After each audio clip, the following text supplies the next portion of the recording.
Looking at 7.6 and looking at trig equation. So here we're actually solving, so that means we can move stuff to both sides of the equation. We can multiply both sides, we can divide on both sides, add, subtract, that kind of thing. So we're actually solving for the angle that makes this work. So first way is solving by a linear method. That's basically just like a two-step equation, right? So really, we're trying to isolate this trig function here, and then we'll find out, okay, what is the angle that produces that? And then we're looking for answers between 0 and 2 pi, which means that we're just looking for answers just around the unit circle, right? And then after we do that, we want all solutions, which means that we're just going to be repeating. So first thing, we want to get that sine of theta by itself. We could really just treat that as a variable, say 2y plus 1 equals 0, or 2x plus 1 equals 0. Alright, then we just subtract 1 and x equals negative 1/2, right? But that's the same as sine of theta. So basically, we're just trying to isolate that, get that sine of theta by itself. So we subtract 1 from both sides, we get 2 sine theta equals negative 1 divided by 2. So we get sine of theta equals negative 1. And then we could rewrite it as, answering the inverse, right? Because basically this is what it's asking. Sine inverse of negative 1/2 is what, right? That's what it's asking, which is just saying what is the angle, what sine of what angle is negative 1/2 as an answer. Right, and so don't think about the negative, think about the 1/2. So this comes back to the last section, right? So we're looking at 1/2. So we're trying to figure out what gives us 1/2. Well, that's a 30-degree angle. So if we're going from, say, 0 to 360, then we can look at 30 degrees as a reference angle. So my reference angle is 30 degrees, or pi sixth. But then I want a negative 1/2. Where's sine negative? Well, sine is negative down here in these two quadrants. So I need to take this reference angle and go back 30 from 360. So that's 300 degrees. And then down from 180. So that's 210. So these are my two answers, 210 degrees and 300 degrees. So that would be 0 to 360. Well, since we're doing 0 to 2 pi, that would be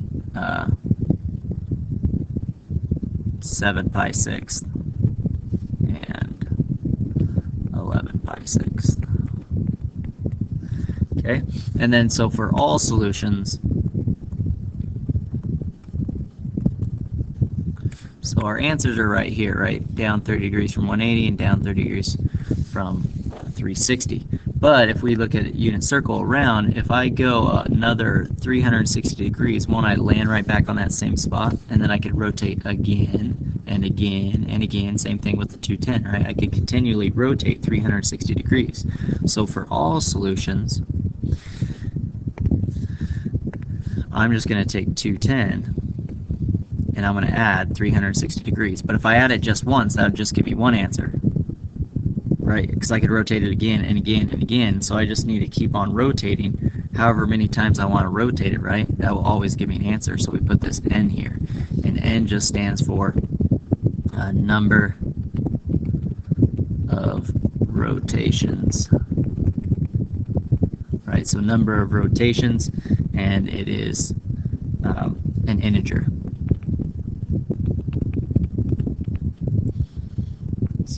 It's an integer, so that'd be like negative 1, 0, 2, so on. So 360n. So add 360n or 2 pi if it's in radians, and I'll do that one. So these would be for all solutions, and then for radians, in radians it would just be 7 pi 6 plus 2 pi n. Don't forget that n. Right, because if you leave it out, that only gives us one answer. That n allows us to rotate as many times as we want. It's basically like a formula for all the different answers, right? An equation for all the different answers. And 11 pi 6 plus 2 pi n. So here's a couple of example problems that are or try these problems yourself and then come back if you get stuck. So 696, number 11, and number 43, here's number 11. So if we subtract 1, we get minus 2. And divide by 2. So now we got that cotangent by itself. So now we're looking at, okay, what is the angle that will produce a -1, right? So cotangent, what angle is going to produce a -1? So we can look around the unit circle and try to figure out cotangent is x over y. So basically we want our x to be 1, and we want our x to be the same thing as our y value. So we can look at the reference angle first if you want to. This would talk about, like, you know, like a 45 degrees would be tangent, right? And in the first quadrant, cotangent is also positive, so but we want a negative, right? So we're going to use that reference point of 45, move it over to the other side, so that'd be 135, right? And cotangent, remember, and we're going to have two answers, right? Because we want a range here between 0 and 2 pi. So they want, whenever they say 0 and 2 pi, that means they want it in radians, but if you put it in degrees, that's fine. So from 0 to 2 pi, we're looking at 135. No, as I say that and then put it in. So that'd be 3/4 pi. Right, because 45 is 45 is a quarter. So, and so then if we add 180 to this or add a pi to this, that'd be 7 pi over 4. Because basically my answer is right here.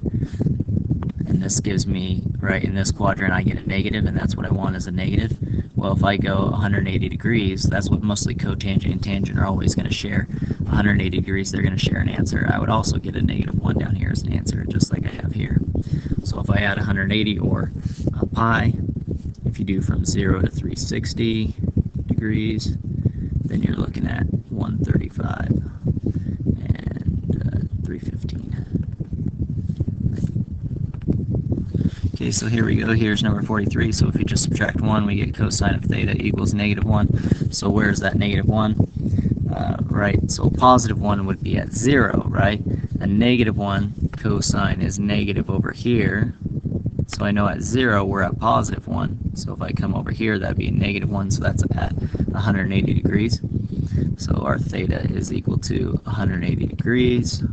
Or if we're at 0 to 2 pi. So that'd be just pi. Right, no other ones, just that one. Alright, so that's it for this video.